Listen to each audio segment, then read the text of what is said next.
Teman-teman saudaraku sekalian, ini yang banyak jadi sumber masalah di dalam rumah tangga. Jadilah perempuan yang bijaksana.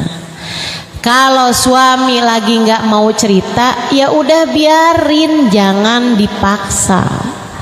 Tapi kalau suami lagi pengen cerita, didengerin, jangan kamu tinggal tidur. Hari ini saya diberi tema Al-Mar'ah Kal-Mir'ah. Perempuan itu seperti cerminan, di mana temanya adalah perempuan, hati dan akhlaknya. Betul begitu ya? Perempuan, hati dan akhlaknya. Karena majelisnya tentu saja berbicara tentang kita, kaum perempuan, sebab yang hadir juga adalah perempuan-perempuan.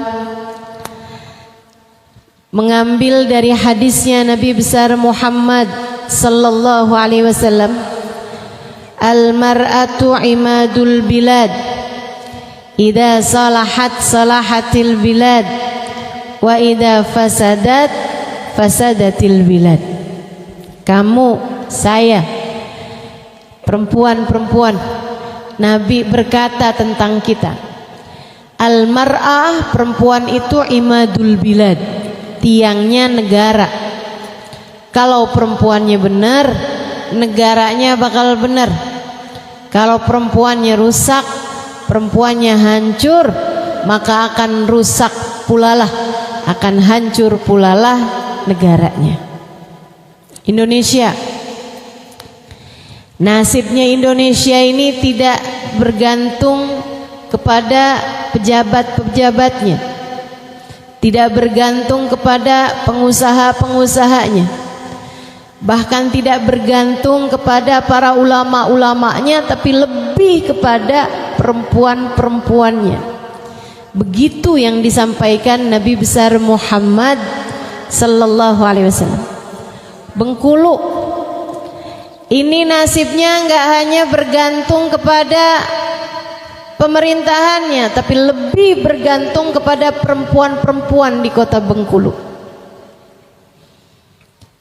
Daerah di mana kalian tinggal, kota atau kampung di mana kamu tinggal, nasibnya tidak hanya bergantung kepada bagaimana hasil tanamnya, bagaimana pekerjaan-pekerjaan warganya, bagaimana tingkat pendidikan warganya, bukan. Akan tetapi bergantung dari bagaimana perempuan-perempuan di kampung tersebut, di kota tersebut, di daerah tersebut. Dan dalam skala yang paling kecil, rumahmu,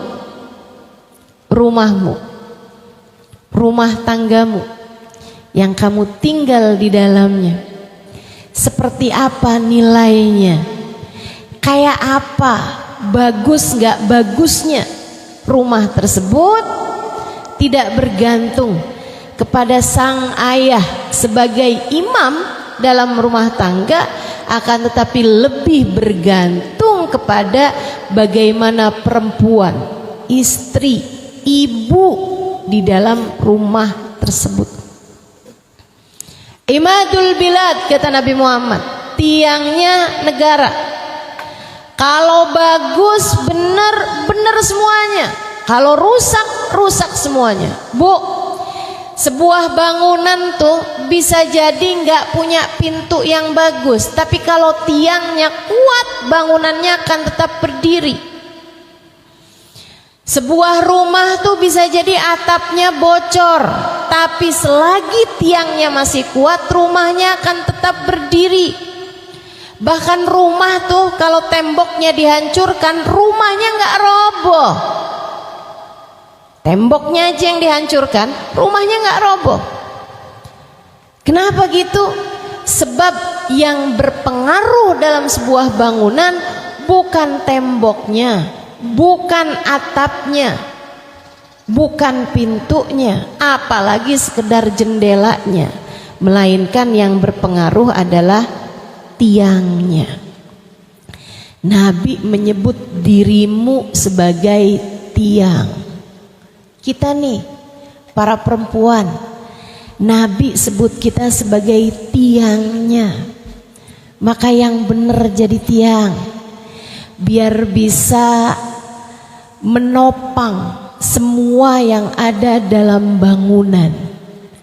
Suamimu, kalau istrinya kuat, suami akan terkuatkan. Kalau ibunya kuat, anak-anak akan jadi anak-anak yang kuat.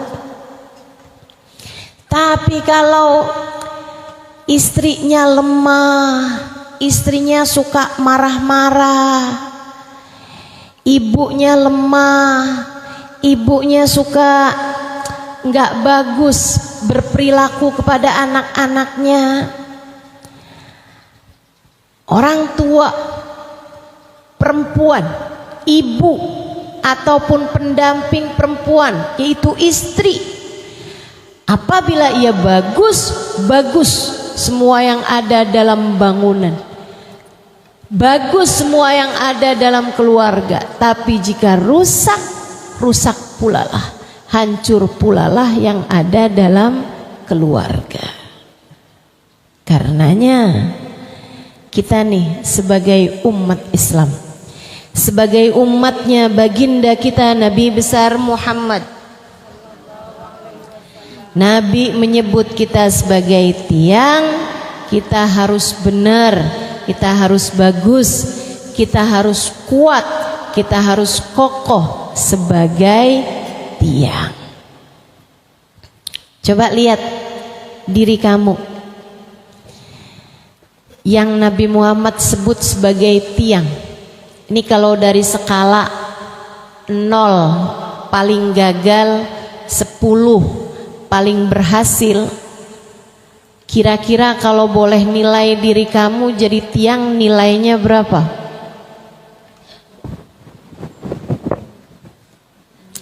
Saya kayaknya sudah 70 Ustazah, yakin. Saya kayaknya udah 90, yakin. Itu jangan-jangan bukan 90 tuh.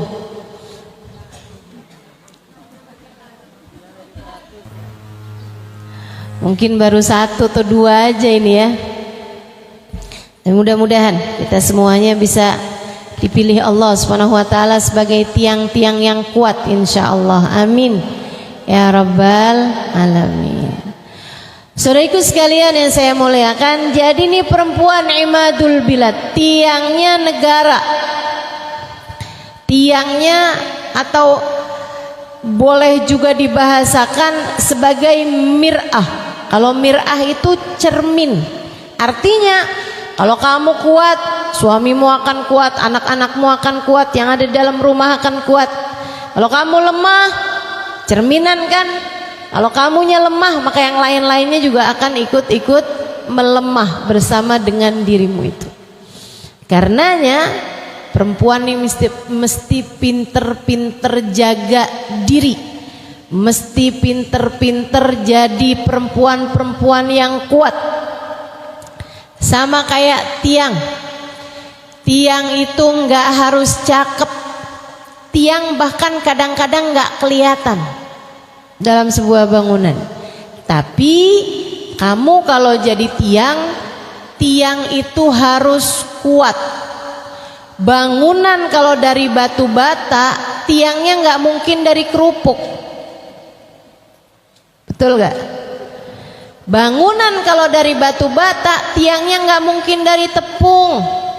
Ibu, bangunan dari batu bata, tiangnya akan terdiri dari besi dan batu, semen.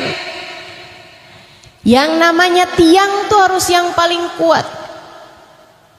Perhatikan aja, selalu yang dibikin jadi tiang itu harus yang paling kuat-kuat. Jadi Nabi ketika menyebutkan dirimu wahai perempuan sebagai tiang, syarat mutlak menjadi tiang yang hebat adalah kamu harus kuat.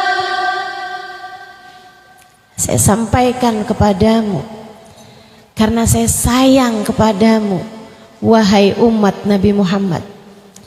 Jadilah perempuan yang kuat. Ustazah, kuat apanya sih? Apa kita harus latihan bela diri nih? Apa saya harus olahraga angkat besi misalnya biar kuat?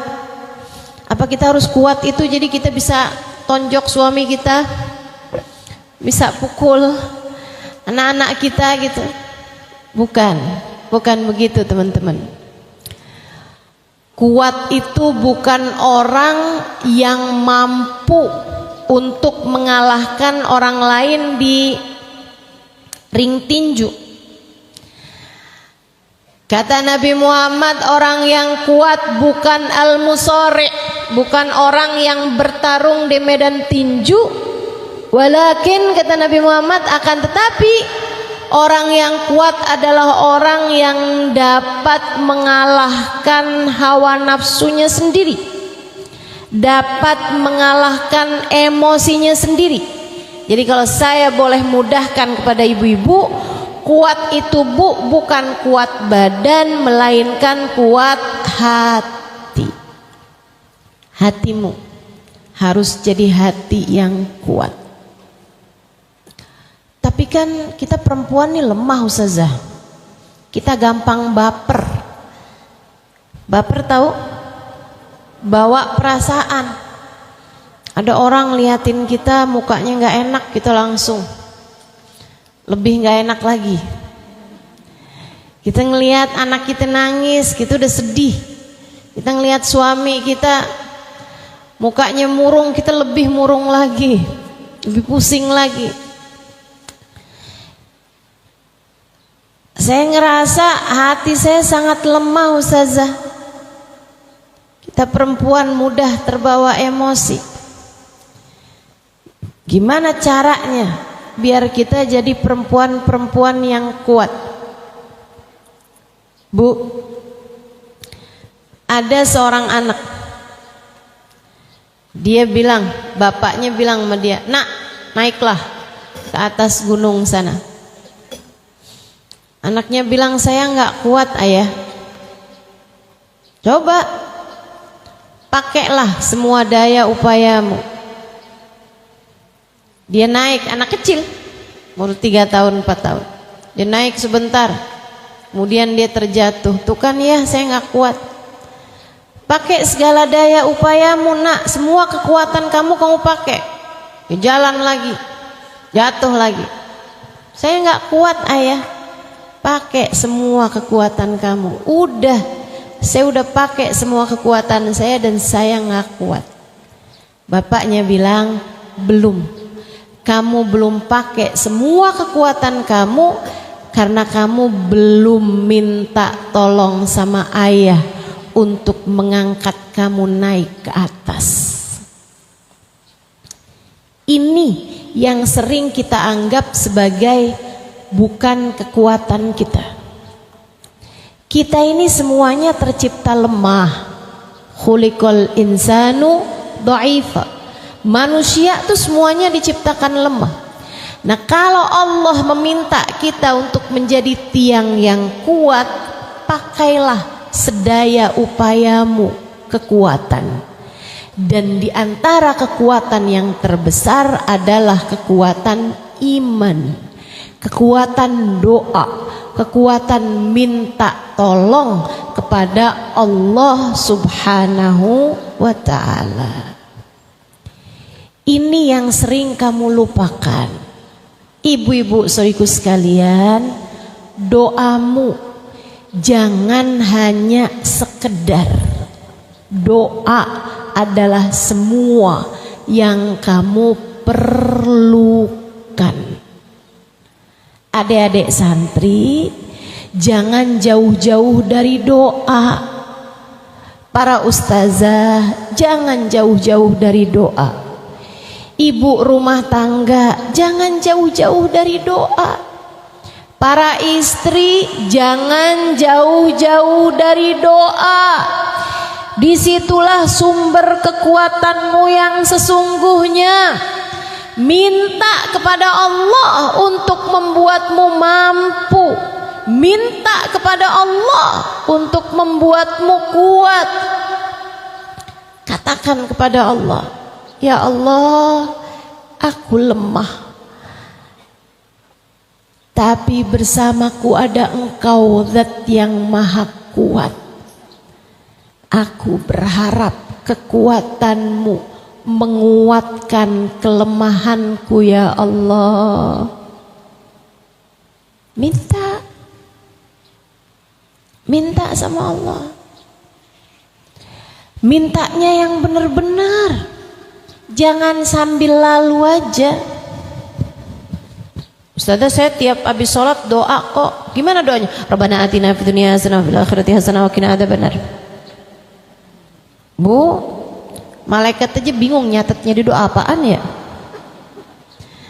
Cepet banget, nggak pakai kamu pikirin maknanya, nggak dari hati. Innallaha la yaqbal du'a min qalbin sahin lahi. Kata Nabi Muhammad sallallahu alaihi wasallam, Allah tidak mengijabah doa dari hati yang lalai, dari hati yang gak nyambung sama apa yang dia mintain. Bu, ibu aja kalau ngadepin anak-anak, misalnya nih, ada anak ibu nih, datang sama ibu terus bilang kayak gini, mah minta dong mah, ayo mah minta dong mah. Ibu beliin saya dong. Tunggu dulu, kamu mesti jelas mintanya, baru ibumu bisa memikirkan untuk mendatangkan hajatmu itu. Kamu aja nggak jelas mintanya, bagaimana mungkin ibumu akan mengijabahnya, akan mengabulkannya, kan gitu. Gimana kita bisa ngasih yang diminta apa juga nggak pasti. Saudariku sekalian saya muliakan, kalau minta sama Allah yang sungguh-sungguh, kalau minta sama Allah yang benar-benar, kalau minta sama Allah, mintalah dengan penuh kesungguh-sungguhan. Ya Allah, tolongin saya ya Allah. Saya nggak ngerti apa yang harus saya perbuat ya Allah. Tolong bimbing saya ya Allah. Minta. Ya Allah, saya lemah, tapi bukankah bersama dengan saya ada Engkau zat yang maha kuat. Kuatkanlah saya ya Allah. Ya Allah, saya miskin, tapi bukankah bersama dengan saya ada Engkau zat yang maha kuat, zat yang maha kaya. Ya Allah, cukupkanlah saya dengan segala kedermawananmu ya Allah. Ya Allah, pengen transfer sama anak, pengen kiriman sama anak, tapi uangnya belum kumpul. Ya Allah, betapa miskinnya saya, tapi bukankah bersama dengan saya ada Engkau zat yang maha kaya raya. Ya Allah, cukupkanlah saya dengan kekayaan darimu ya Allah. Minta sama Allah. Ya Allah, ada hari baru lagi yang Kau minta untuk saya jalanin sebagai hamba-Mu ya Allah. Ya Allah, saya nggak ngerti cara menjalankannya tanpa bimbingan darimu. Saya nggak ngerti cara menjalankannya dengan cara yang terbaik, kecuali jika Engkau berkenan untuk mengajariku.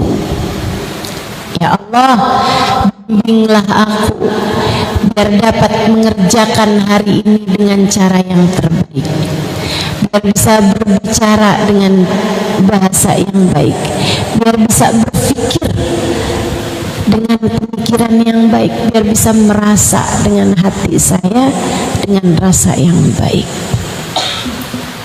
Minta dibimbing sama Allah. Bimbing anggota tubuh saya ya Allah, bimbing lisan saya ya Allah, bimbing akal saya ya Allah, bimbing hati saya ya Allah, biar saya bisa menjalani hari ini dengan cara yang paling baik. Itu sumber kekuatanmu, Bu.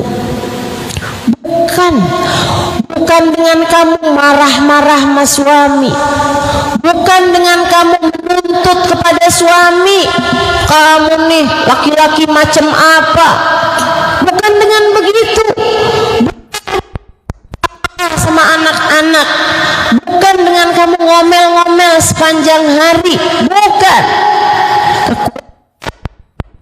Pada kekuatan berserah kepada Allah Subhanahu wa Ta'ala, sang pemilik kekuatan. Jelas? Jelas? Ibu kalau lagi ada masalah, bangunlah di waktu malam. Ustazah kalau ada masalah aja nih bangun malam-malam. Tiap hari Ibu ya. Cuman kalau misalnya berat bangun tiap malam, nah pas sekarang lagi ada masalah tuh, kamu melewatkan kesempatan. Doa di waktu malam sesudah kamu sholat tahajud itu kekuatan yang paling kuat. Saya ingat dulu saya punya teman namanya Khadijah dari Bayda. Waktu saya sekolah di Tarim, Hadramaut, Yaman, saya punya banyak teman-teman yang sudah berumah tangga. Mereka tinggal bersama dengan suaminya di area sekitar Darul Zahra, Darul Mustafa, pondok pesantren laki-laki namanya Darul Mustafa di bawah pimpinan Habib Umar bin Hafiz, dan yang perempuan namanya Darul Zahra di bawah pimpinan Hubabah Ummu Salim, istri dari Habib Umar bin Hafiz. Itu teman-teman saudaraku sekalian, banyak yang datang dari negara-negara barat terutamanya gitu, suami istri. Jadi yang suami belajar di Darul Mustafa, yang istri belajar di Darul Zahra, tapi nanti mereka pulang tinggal barengan sama suaminya gitu. Satu waktu lagi banyak-banyaknya tuh orang-orang dari barat, ada yang dari Amerika, ada yang dari Inggris, dan dari Swedia, dari berbagai macam negara gitu. Saya suka perhatikan gitu kan, suami istri gitu. Saya liatin orang-orang yang bule-bule itu romantis sama istrinya, tapi nggak ada yang lebih romantis daripada suaminya Khadijah kepada Khadijah, yang mana mereka berdua berasal dari kota Bayda. Bayda itu salah satu kota di Hadramaut di Yaman juga gitu. Kami belajar di Yaman, nah ini kota lain, kayak berjarak beberapa belas jam dari kota Yaman, namanya kota Bayda. Suaminya tuh sayangnya sama istrinya luar biasa. Itu kalau ngomong sama istrinya tuh lembut banget. Kalau istrinya tuh keluar dari Darul Zahra gitu, dijemput gitu kan, dia suaminya nih jemput istrinya gitu, itu istrinya nggak boleh bawa apa-apa, apapun yang lagi dibawa sama istrinya langsung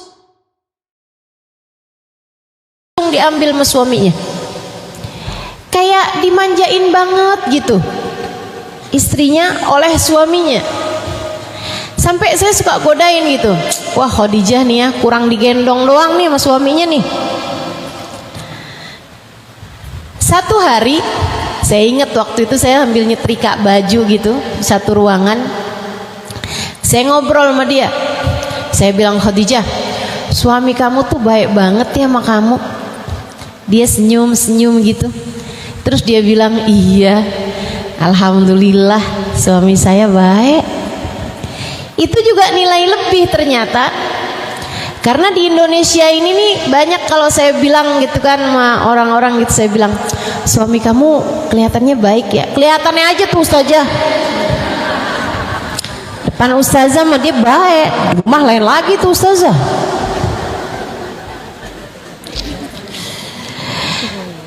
Tapi waktu saya tanya sama Khadijah nih, saya bilang, suami kamu baik ya Khadijah? Terus dia bilang, iya alhamdulillah suami saya baik sekali. Terus dia ngomong gitu, untung aja saya tuh dulu tidak memilih sesuatu yang berbeda. Saya tanya, eskestik, saya bilang, maksud kamu apa gitu? Terus dia cerita, dia bilang, kan baini wa bainahu masalah. Dia bilang dulu tuh pernah ada masalah besar lah antara saya sama suami. Dia bilang abis nikah tuh kayak sebulan, 2 bulan, 3 bulan, bulan madu ya masih ya, 5 bulan gitu masih baik-baik aja dia bilang. Tapi habisnya itu mulai tuh suami saya itu ternyata bermasalah urusan perekonomian, bermasalah urusan keuangan. Akhirnya kayaknya utang temennya nggak ada hasilnya juga gitu. Dia mulai sepertinya ke arah judi gitu mungkin. Sampai akhirnya dia tambah lama tambah terseret kepada arus yang semakin menyulitkan. Dia bilang suami saya tuh asal-asalnya sebelum maghrib selalu pulang, kita sholat maghrib berjamaah, sholat isya berjamaah, nanti sholat subuh juga gitu, kita bangun sebelum subuh atau bangun adzan subuh gitu, habisnya gitu kita sholat berjamaah. Dia bilang baru kemudian saya rapi-rapiin sarapan ini itu. Dia pun juga seperti itu, dia berangkat pergi kerja gitu. Dia bilang tapi belakangan dia sering pulang malam. Satu waktu dia bilang saya tungguin dia nggak pulang-pulang. Saya sempet teleponin ke rumah keluarganya, ke rumah temennya, apa mungkin dia lagi ada di sana. Saya khawatir sebagai seorang istri, kenapa kok suami saya nggak pulang-pulang. Zaman itu belum musim telepon HP ya. Dia bilang saya teleponin nggak ada yang tahu suami saya lagi ada di mana. Akhirnya saya tinggal tidur aja udah. Dia bilang malam-malam hari saya dengar suami saya itu datang. Dia bilang saya bukain pintu, dia kemudian pingsan di dalam rumah. Ternyata dia mabuk. Dia bilang saya nggak tahu di negeri kamu Halimah, tapi di tempat saya jangankan mabuk, ngerokok aja itu udah kayak dianggap tindak kriminal gitu. Saya kaget banget tahu suami saya mabok. Saya sedih banget, saya nangis. Dia bilang saya coba seret badan suami saya itu, akhirnya saya naikkan, dia bilang, ke tempat tidur. Sedaya upaya saya coba sadarkan dia, tapi dia nggak sadar-sadar juga. Yaudah akhirnya saya tinggalin. Dia bilang waktunya subuh saya bangunin, nggak bisa bangun. Saya nangis samping dia. Dia kemudian kebangun jam 8 atau jam 9 pagi gitu.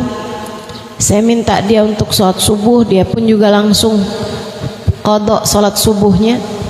Saya tanyain, kamu kenapa? Kamu ada apa? Dia nggak jawab. Dia bilang udah bukan urusan kamu gitu. Dia bilang saya sedih banget. Saya kira itu adalah hari tergelap dalam hidup saya, tapi ternyata itu baru permulaannya.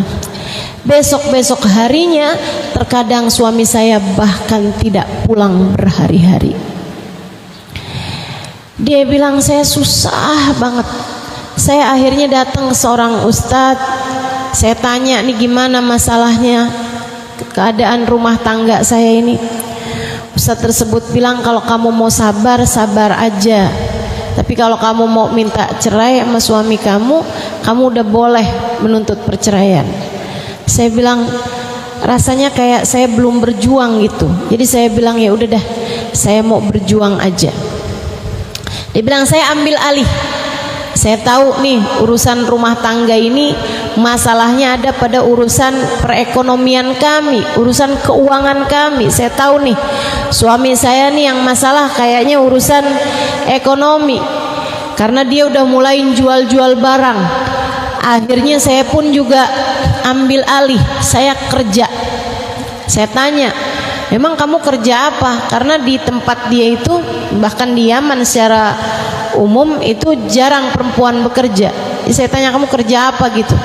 Dia bilang, saya bikin roti. Jadi saya bangun di jam-jam 2, jam 3-an malam itu, saya mulai tuh ngadon roti. Dia bilang, habis itu saya buat roti-roti itu, keluarga kami memang banyak yang bekerja seperti itu, jadi saya tahu lah caranya. Dia bilang, saya bikin roti, pagi-pagi adik saya tuh masukin roti tersebut ke restoran-restoran. Alhamdulillah, dia bilang, roti kami laku gitu, jadi cukuplah untuk sekedar membiayai hidup. Artinya buat makan apa tuh cukup gitu. Saya bisa membiayai kehidupan saya dan suami sebenarnya. Tapi masalahnya ketika suami saya tahu saya pegang uang, dia suka pinjem uang saya. Kalau saya bilang saya nggak ada uang, dia marah-marah, dia pukul saya. Dia bilang, kemudian kalau dia udah saya kasih uangnya, dia pergi.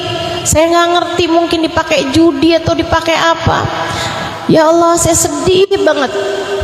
Keadaan terus berlanjut seperti itu, sampai kami nyaris sudah nggak punya lagi barang-barang di dalam rumah.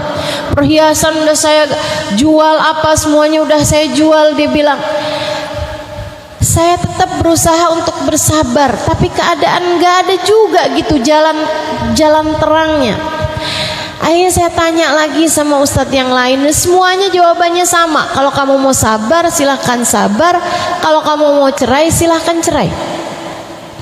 Tapi saya ngerasa sepertinya saya belum memakai seluruh kekuatan saya.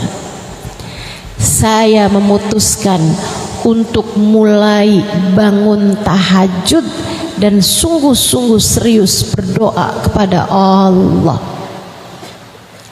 Saya sampaikan sekali lagi, ini kekuatanmu yang seringkali kamu lewatkan.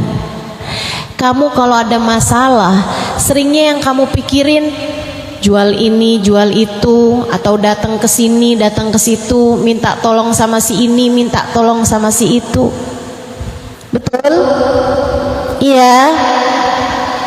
Kamu kalau ada masalah sama suami kan, paling banter, ya udah deh saya mau ajak ngobrol nih suami saya nih, mau saya ajak diskusi yang ujungnya beranteman. Betul? Begitu di Bengkulu.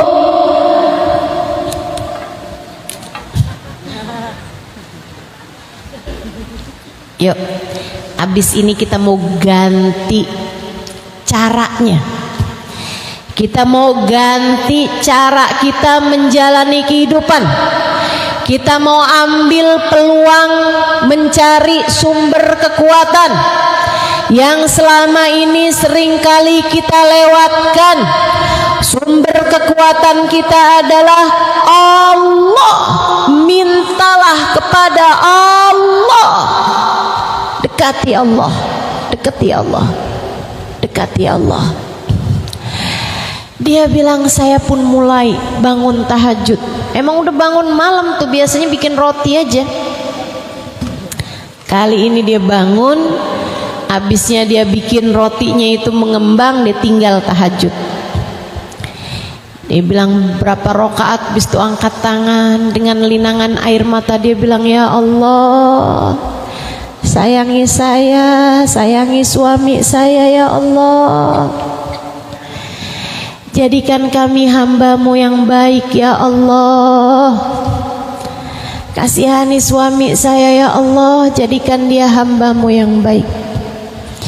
Kembalikan ia ke jalan-Mu ya Allah. Kasihan dia ya Allah, kasihan dia ya Allah. Terus gitu. Dia doa, ampuni dosa saya ya Allah, ampuni dosa suami saya. Dia doanya juga benar bu, minta agar suaminya diampuni dosanya sama Allah. Dia nggak minta ya Allah gantiin suami saya dengan yang lain, enggak. Dia nggak minta suaminya dilem biru, lempar, cari yang baru. Dia nggak begitu, meskipun dia belum lama menikahnya tuh. Dia terus berdoa seperti itu. Saya tanya sama dia, gimana terus doa kamu ijabah? Dia bilang enggak tuh, doa saya itu belum langsung diijabah, malah suami saya kabur dari rumah 3 bulan gak pulang-pulang. Karena doa itu bukan perkara instan. Allah itu seringkali mau lihat dulu kesungguh-sungguhanmu dalam berdoa. Jangan menyerah. Selagi doa masih dapat kamu langitkan, selagi sujud-sujud panjang masih dapat kamu lakukan, masih sangat dekat ijabahmu terhadap doa-doamu itu. Saya tanya sama dia, kenapa kamu gak nyerah Khadijah? Dia bilang, karena saya tahu malam semakin gelap, pertanda fajar sebentar lagi terbit. Ayo, untuk siapapun yang merasa bahwa malammu sekarang sudah semakin gelap, jangan menyerah. Sebab malam semakin gelap, pertanda fajar sebentar lagi terbit. Teruslah meminta, teruslah berdoa kepada Allah Subhanahu wa taala. Ustazah, saya sakit nih udah lama. Tenang, kamu punya Allah, Dat yang Maha menyembuhkan. Ustazah, saya kesulitan sudah sangat lama. Tenang, kamu punya Allah, Dat yang Maha memberi kemudahan. Ya Allah, Ustazah, saya terjerat dengan hutang riba. Udah saya nggak punya apa-apa. Tenang, kamu punya Allah, sumber segala kekuatan. Tetaplah mendekat kepadanya. Jangan pilih jalan yang salah. Kalau hutang riba, kamu bayarkan dengan riba yang lainnya lagi. Akan kapan ceritanya ribamu itu dapat terselesaikan? Itu tuh kayak kebakaran, kamu tambahin dengan bensin. Kamu lemparkan bensin di kebakaran, ini tambah semakin ngebakar kemana-mana, tambah semakin gede kebakarannya. Tutupin, ambil air, padamkan. Gimana cara padaminnya? Doa dulu, minta sama Allah dengan sungguh-sungguh. Nangislah kepada Allah Subhanahu wa taala. Itu di saat kamu sedang berdoa menangis kepada Allah, seperti kamu melambaikan bendera ke kamera, nyerah namanya. Ya Allah, saya nyerah ya Allah. Saya nyerah ya Allah. Innallaha yuhibbul mulihina fi du'aih. Allah suka sama hamba-hambanya yang kalau meminta dengan sungguh-sungguh kepada Allah Subhanahu wa taala. Memintalah dengan merengek-rengek. Memintalah dengan mengemis-ngemis, bukan kepada manusia. Kamu hanya akan dikecewakan olehnya. Memintalah hanya kepada Allah yang memiliki kita, yang memiliki dunia kita, yang memiliki bahkan akhirat kita. Dia bilang, saya terus berdoa walaupun suami saya nggak pulang-pulang.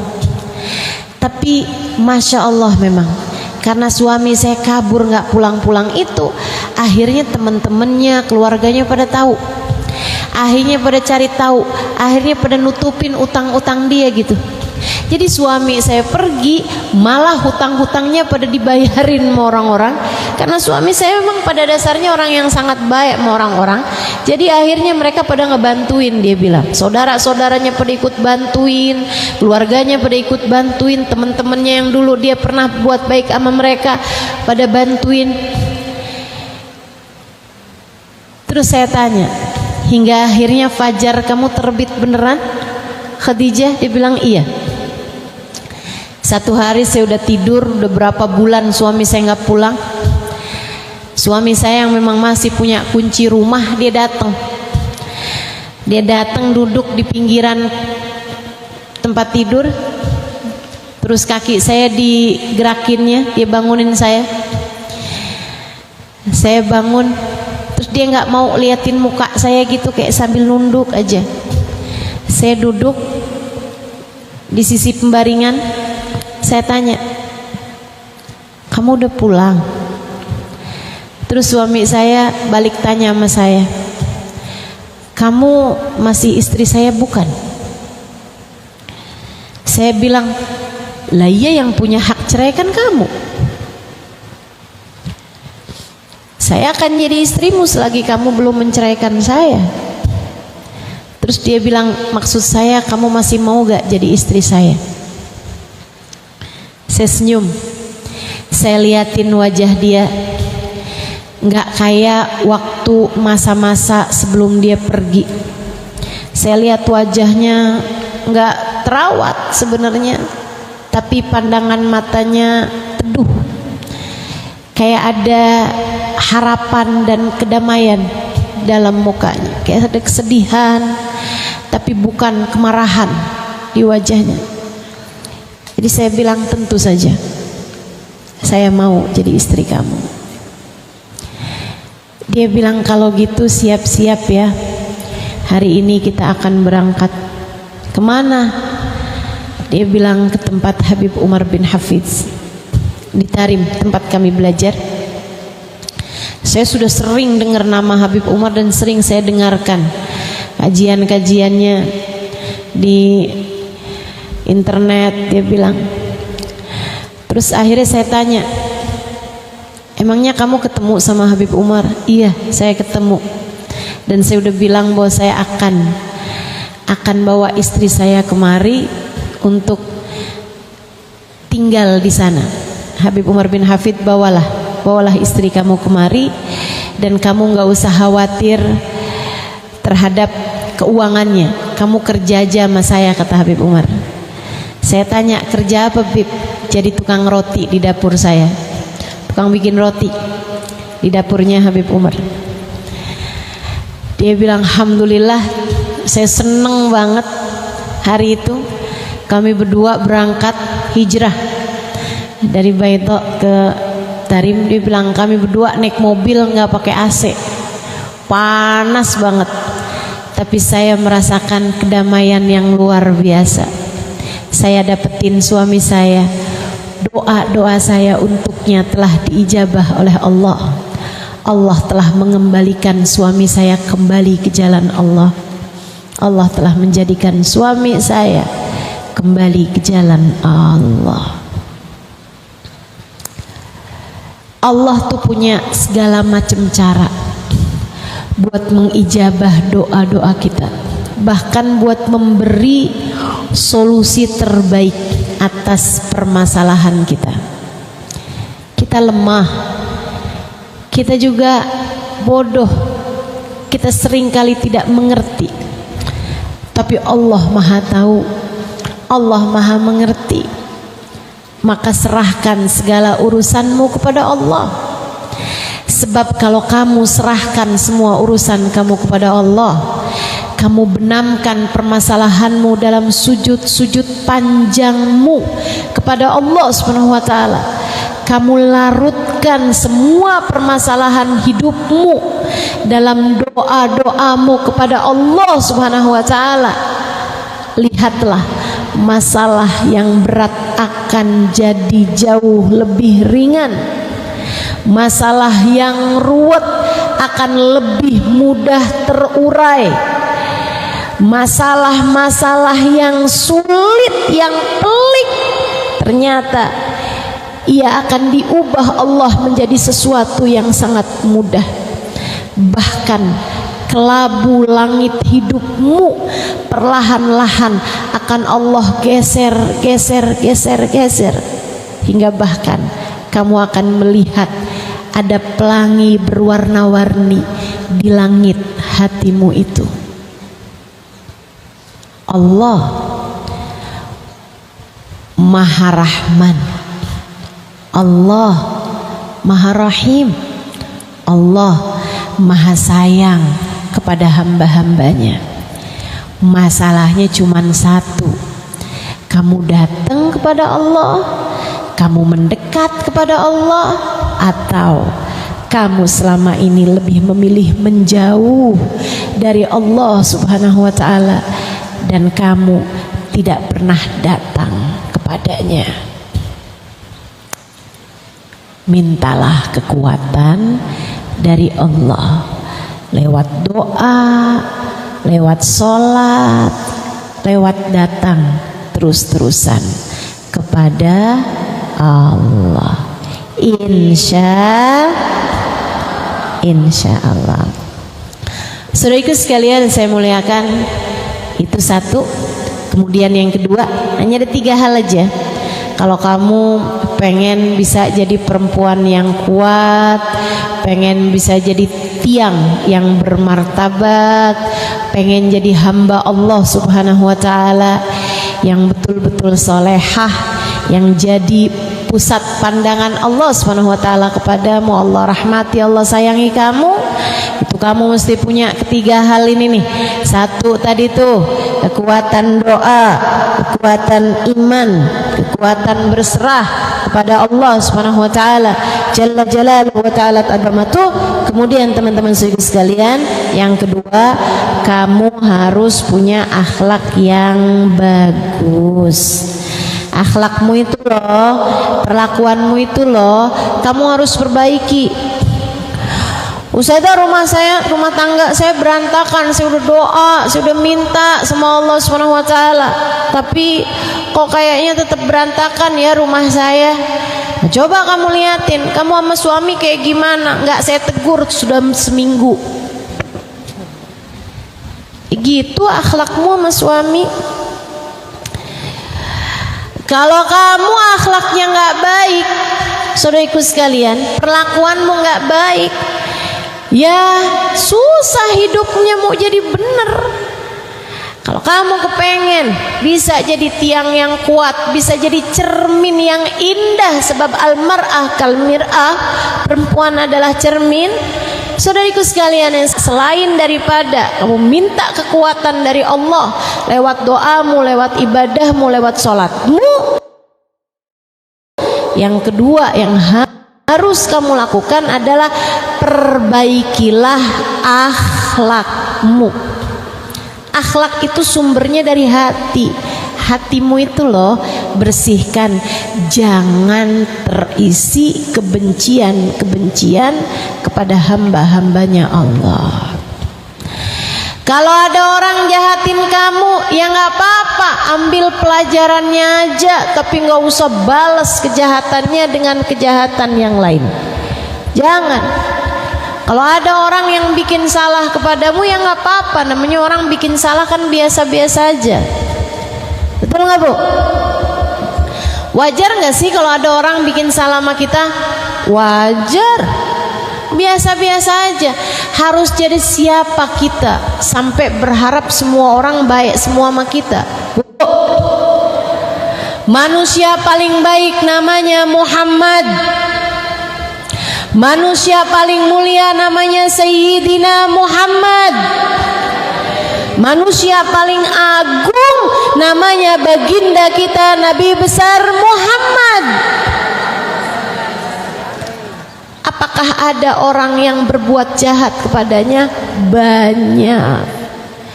Dari mulai mau diracun, mau dibunuh, sampai kepada tubuh beliau babak belur, sampai kepada dilempari anak-anak kecil dengan batu, sampai kepada diusir dari kota tempat beliau tinggal selama ini.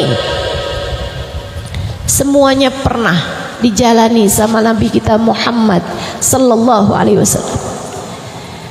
Semua jenis keburukan-keburukan, kezaliman-kezaliman orang pernah dirasakan oleh baginda kita Nabi besar Muhammad sallallahu alaihi wasallam. Akan tetapi akhlak Nabi, Allah Subhanahu wa taala sampai memujinya di dalam Al-Qur'an, a'udzu billahi minasyaitonir rajim wa innaka la'ala khuluqin adzim. Sesungguhnya engkau wahai Nabi Muhammad berada di atas budi pekerti yang mulia. Saudariku sekalian yang saya muliakan, in udhiya ya'fu walam yu'aqib wa in khusima yasmut wala yujawib. Kata sahibul Maulid Ad-Dibai, Nabi itu kalau disakiti, kalau dikatain, ada orang ngomong kata-kata yang menyakitkan hati, ya'fu, Nabi Muhammad memaafkannya, wala yujawib, dan Nabi Muhammad tidak pernah menjawabnya. Wa in khusim, kalau misalnya ada orang-orang yang berbuat keburukan-keburukan kepada beliau, beliau diam, beliau tidak akan pernah mau membalasnya.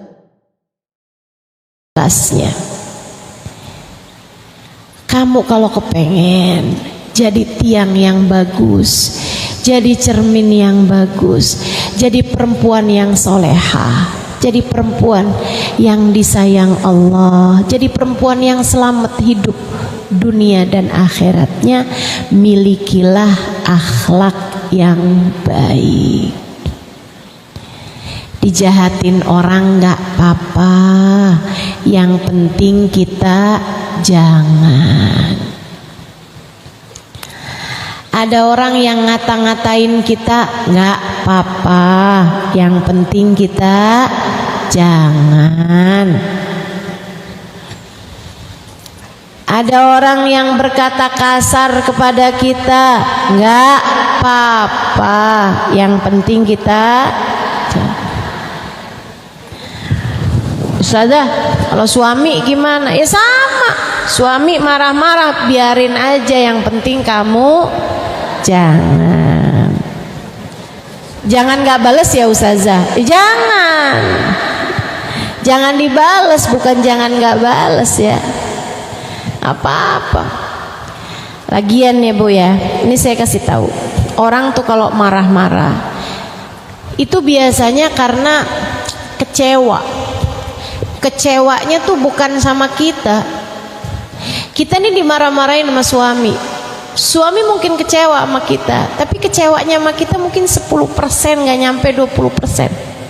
Yang 80%-nya seringkali disebabkan karena kekecewaan terhadap dirinya sendiri.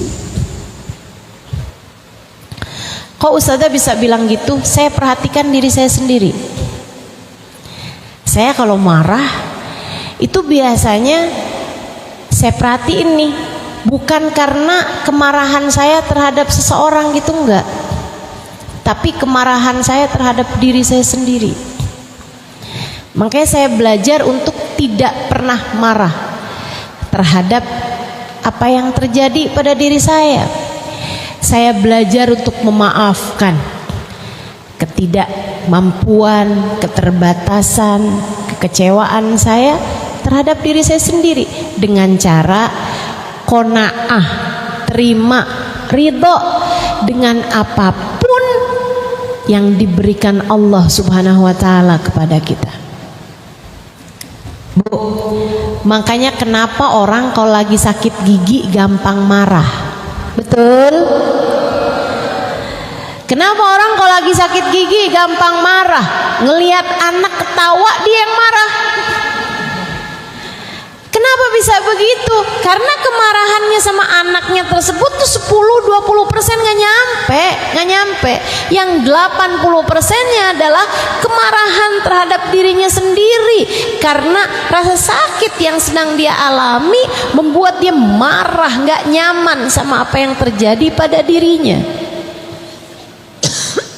Jadi kalau suami lagi marah-marah tuh Bu, mungkin dia pusing mikirin tagihan. Mungkin dia pusing di luaran sana lagi ada permasalahan. Enggak semua hal bisa dia ceritakan pada istrinya. Apalagi yang namanya laki-laki itu memang enggak sama perempuan. Kita nih kalau lagi punya masalah, kita cerita. Kita cerita itu sekaligus kayak nyari. Kita nih perempuan, kita kalau cerita itu kayak 50% permasalahan kita tuh teratasi. Kalau laki-laki nggak gitu. Laki-laki tuh kalau punya permasalahan, dia akan cerita sesudah seluruh masalahnya selesai.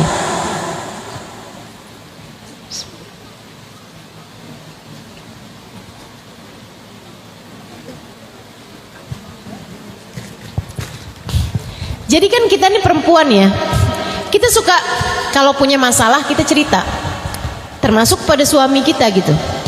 Lah suami kita kalau punya masalah itu dia nggak akan cerita sama kita karena dia takut membebani. Biasanya kalau udah masalahnya selesai baru mau cerita.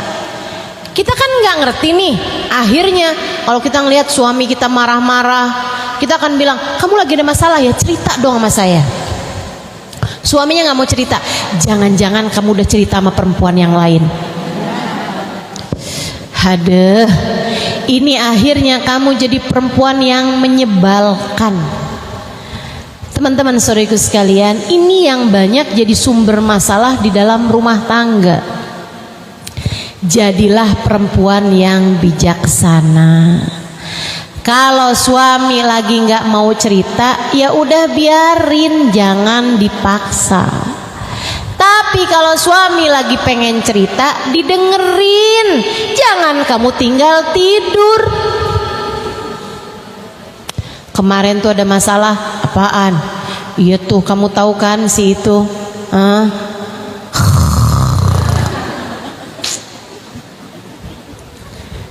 Lagi-lagi kamu jadi perempuan yang menyebalkan. Jadilah tiang yang kuat untuk suamimu itu. Ustazah, masalahnya kalau saya cerita juga dia nggak dengerin. Terus kamu bales gitu. Kamu kan yang jadi tiangnya. Tiang harus jadi tiang yang kuat. Biarkan suamimu bersandar padamu. Biarkan anak-anakmu bersandar padamu. Karena kamu tiangnya. Kamu lihat tiang tuh, tembok sandarannya sama tiang, atap sandarannya sama tiang, pintu sandarannya sama tiang, semuanya sandarannya sama tiang. Memang begitu yang namanya tiang, jadi tempat sandaran. Itu sebabnya kenapa perempuan sama Allah tuh dijadikan multitasking. Ibu-ibu sekalian, bisa ngerjain banyak hal. Itu perempuan memang jago begitu tuh. Makanya saya nggak heran tuh, Ustazah, saya selama ini sering loh ditemenin Ustazah. Ditemenin ngapain?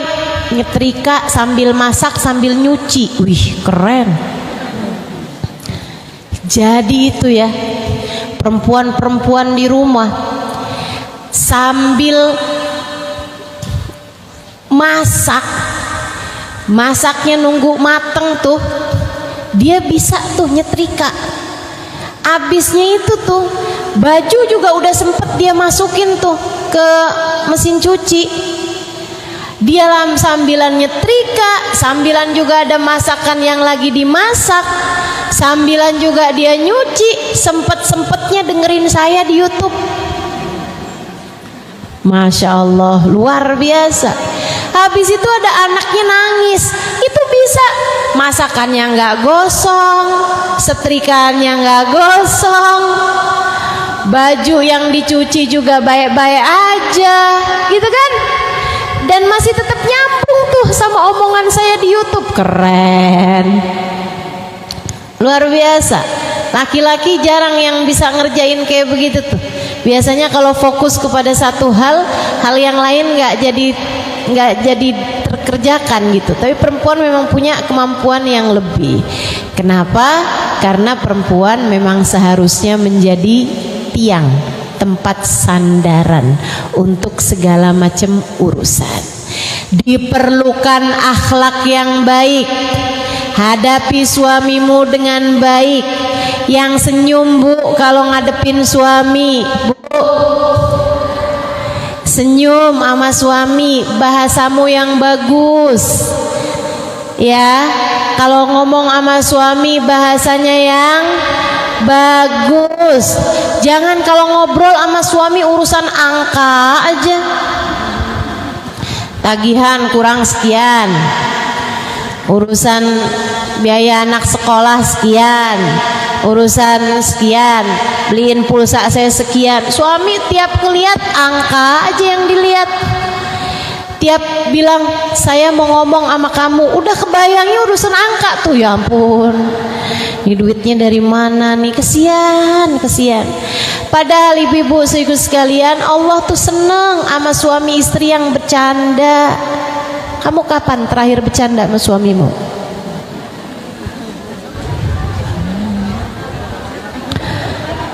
Allah gak suka sama orang yang tertawa cekikikan, kata Nabi Muhammad SAW, kecuali dari sepasang suami istri yang sedang bersenda gurau. Allah senang. Nah, ini kebanyakan yang masih bersenda gurau ini pengantin baru. Kalau udah pengantin lama, kalau tatap-tatapan suami istri udah kayak di film horor.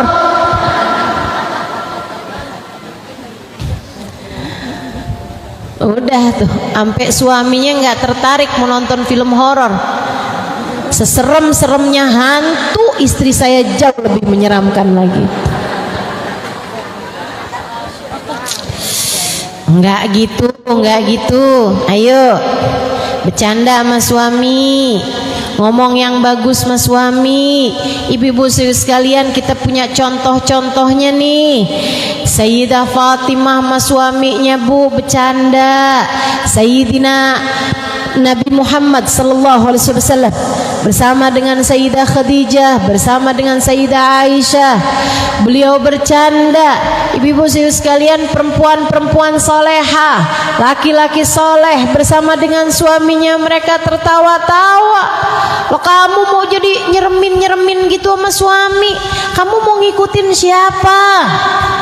Ibu-ibu sekalian, agama Islam ini agama cinta. Allah penuh cinta kepada hamba-hambanya. Nabi Muhammad penuh cinta kepada kita umatnya. Kalau kamu penuh dengan kebencian, kamu penuh dengan kekerasan, kamu sama suami keras, sama anak keras, sama suami marah-marah mulu, sama anak ngomel-ngomel mulu, kamu mau ikutan sama siapa?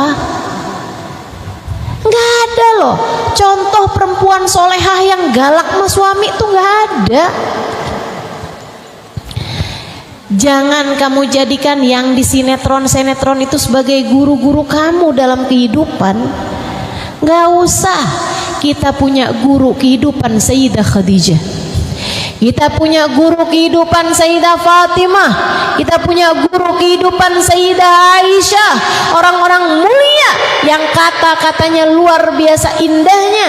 Sayyidah Khadijah, suaminya tidak pernah mendengar dia berkata tidak kepadanya. Innaha maqalat la qatu inda zawjiha. Sesungguhnya Khadijah adalah perempuan yang tidak pernah berkata tidak kepada suaminya. Berakhlakul karimah, akhlak yang baik, insya Allah. Tapi suami saya akhlaknya nggak baik sama saya Ustazah. Ya kamu aja mulai duluan.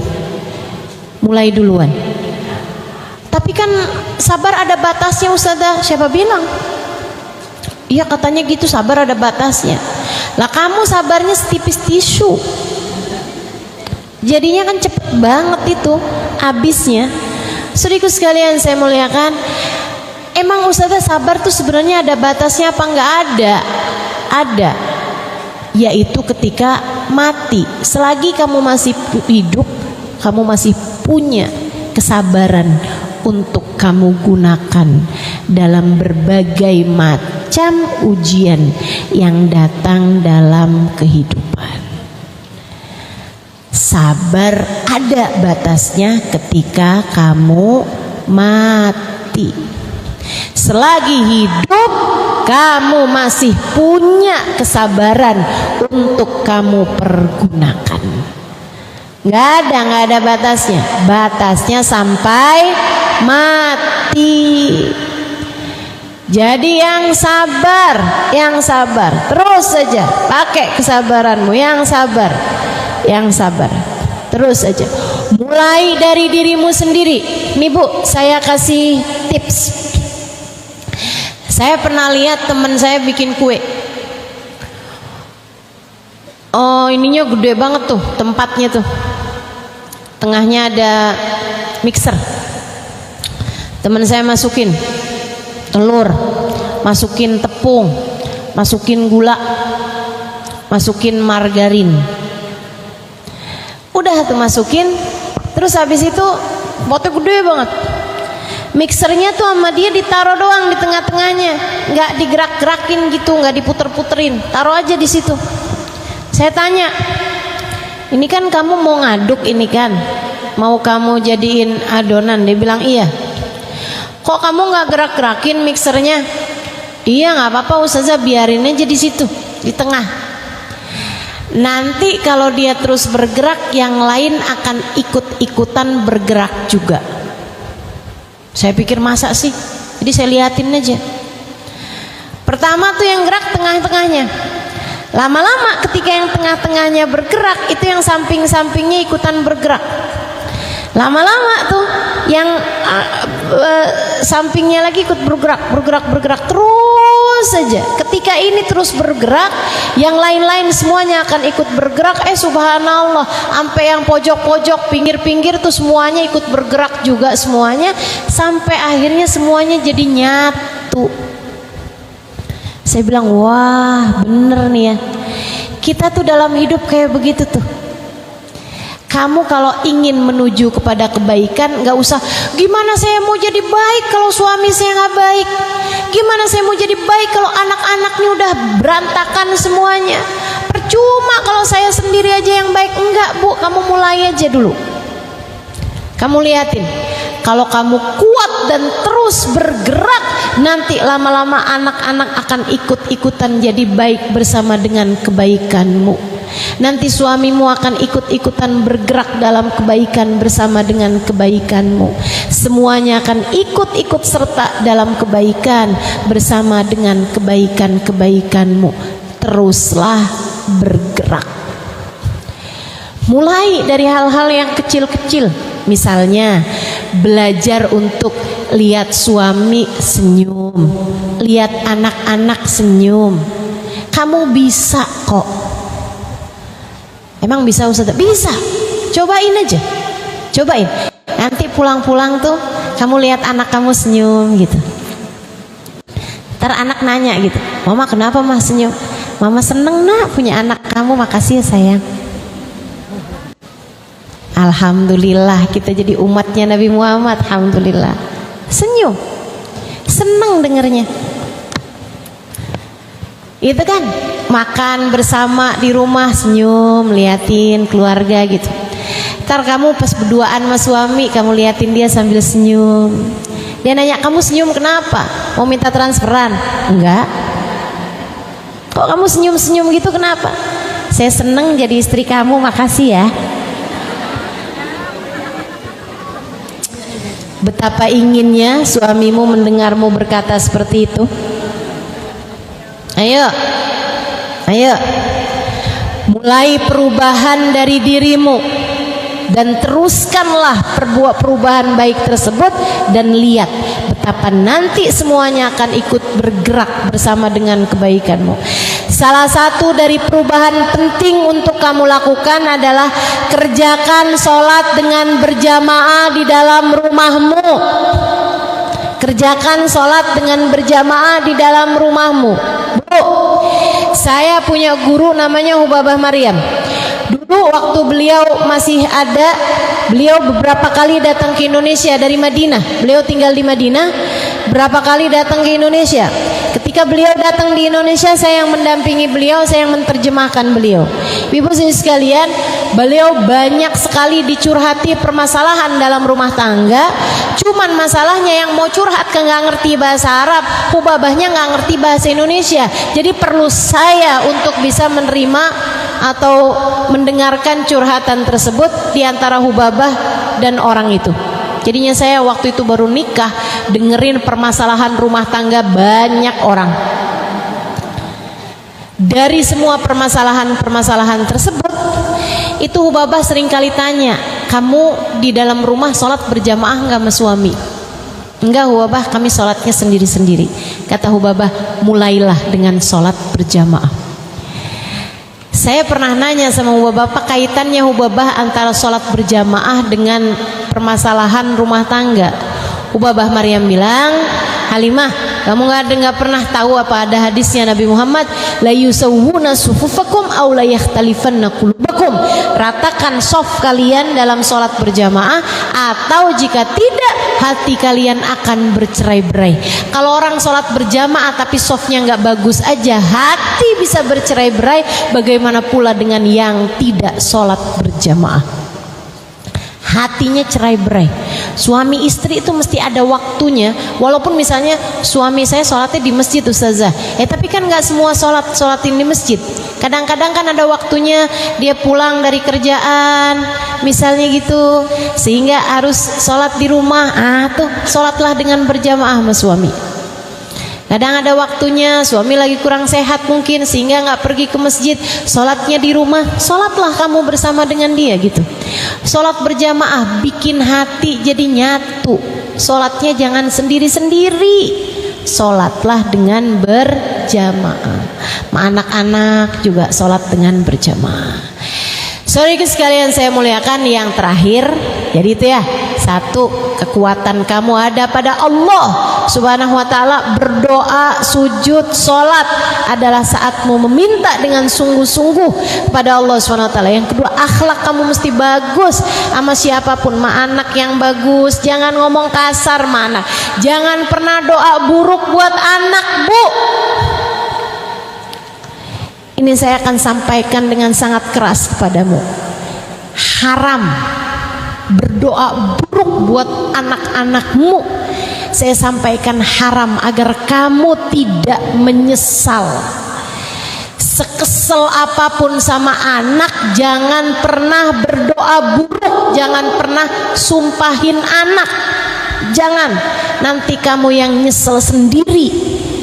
Apapun aja yang terjadi sama anakmu, jangan pernah doain yang gak bagus buat anak kamu. Kalau kamu kesel, nih saya kasih tahu, doa kamu gini aja, ya Allah, saya memang marah sama anak saya, tapi saya tetap ridho sama anak saya, ya Allah, maka ridhoilah anak saya. Kamu lagi marah sama anak kamu, doanya begitu tuh. Ya Allah, saya memang marah sama anak saya, ya Allah, maafin saya, ya Allah, saya yang tipis sabarnya, ya Allah.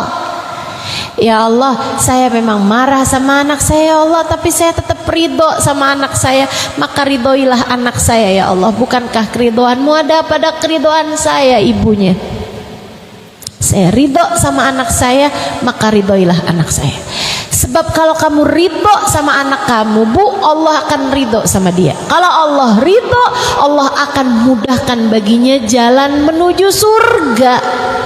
Nanti tuh walaupun sekarangnya masih bandel, besok nanti berubah dia. Sebab kamu tetap ridho.